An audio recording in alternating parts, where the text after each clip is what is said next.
Writing a book isn't hard if you've got clarity of thoughts and intentions. Hello everyone, I am Binati Sheth and let us talk about writing books. Writing books, like everything else, is about having a process, a system, and a big idea. So without further ado, let's get started. So writing is easy, but the conditions apply is if you write on a schedule, if you have certain things going well for you, which is to say that you write every single day and you have a process that you follow which works for you.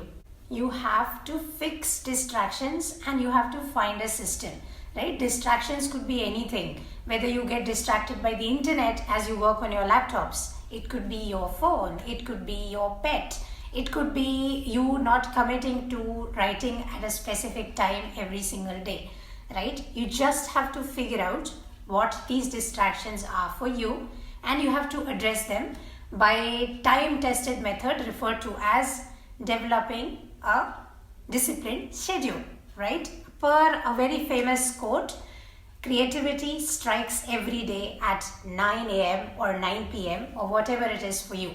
Make that happen. You have to make it manageable. Writing a book is a big project, and if you don't make it manageable, you are going to give up somewhere in the middle, which is where generally most writers give up, right? The hardest part is to start, and the second hardest part is to make it past the midway line, right? So your book is like a megalodon or like a titan boa, right? Like a gigantor shark or a snake that is so powerful and like so magnanimous, but it moves incredibly slowly. So you kind of have to make it manageable, otherwise you will not be able to commit to making it past the finish line, right? So instead of looking at your book as a 500 pager, look at it as 10 pages every single. I'm writing 10 pages every single day for the next 50 days, right? Or I'm writing 1 page every day for the next 500 days. Whatever works for you, because when you set your schedules, you are either committing to writing every day for an hour, 15 minutes, 30 minutes, 5 minutes, 10 minutes. It's different for everyone. If you are stressing yourself out unnecessarily to finish your book will reflect that. So ensure that whatever system you come up with, it works for you, your life, your schedule, and your priorities. You have to figure out and fine-tune your big idea. And you have to have a big idea, because for people to invest their time and money in your book, you have to give them something in return. That something in return is the big idea, right? The promise, what they will learn from your book, or do they enjoy the process of starting your book from page 1 or page 1 to the last page.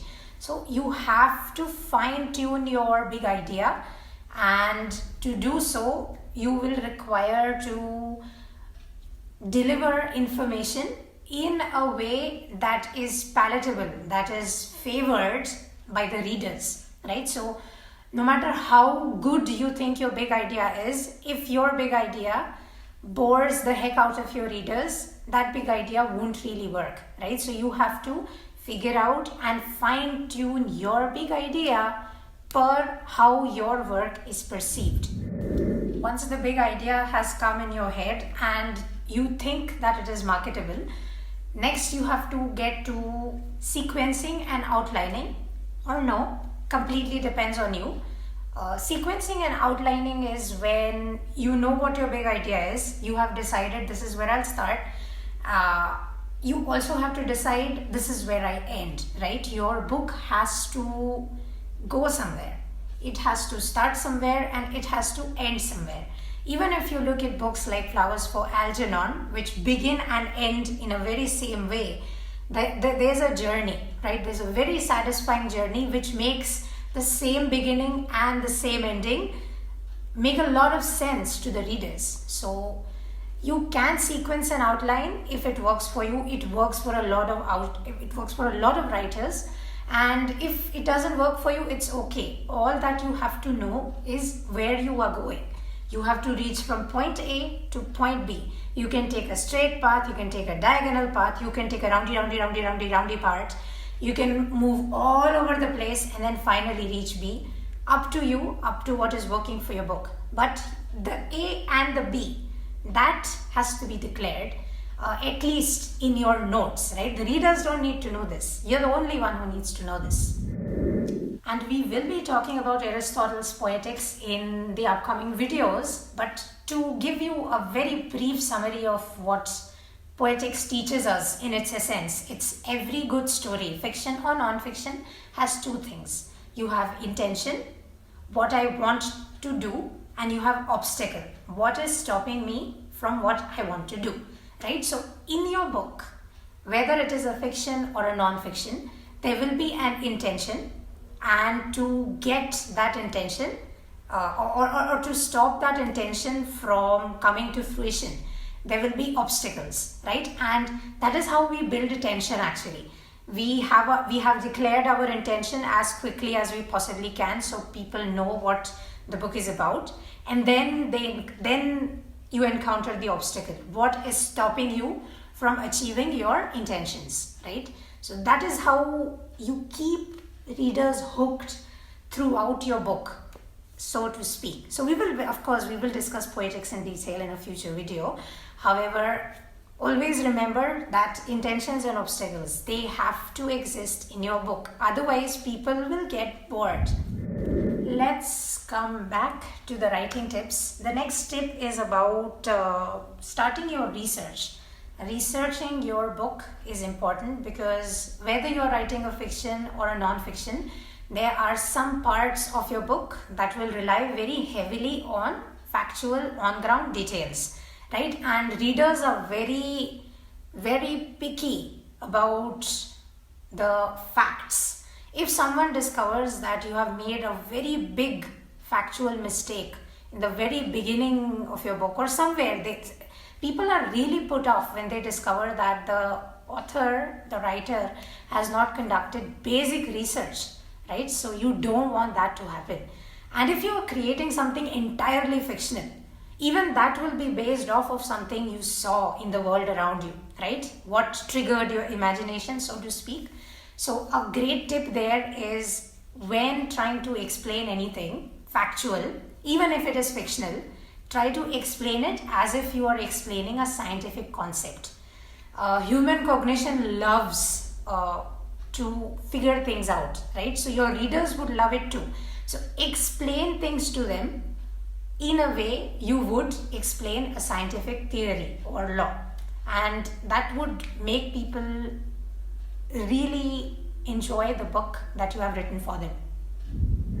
Now this next tip is kind of important. And this is always think like your reader when you edit. I know how much hard work and effort you have put into writing a book.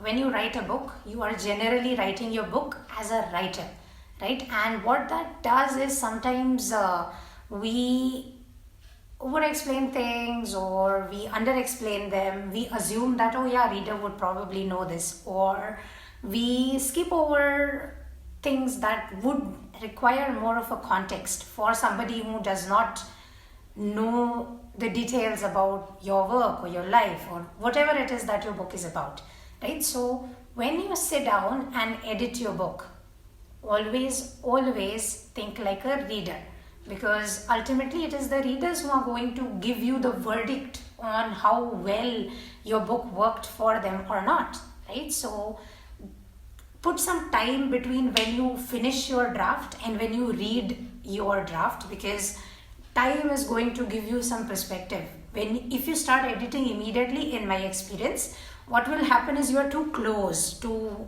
the moment when you wrote that page.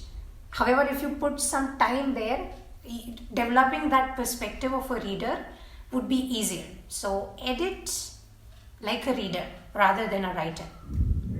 This tip is a bit of an homage to Poetics as well, but it tells us what happens next.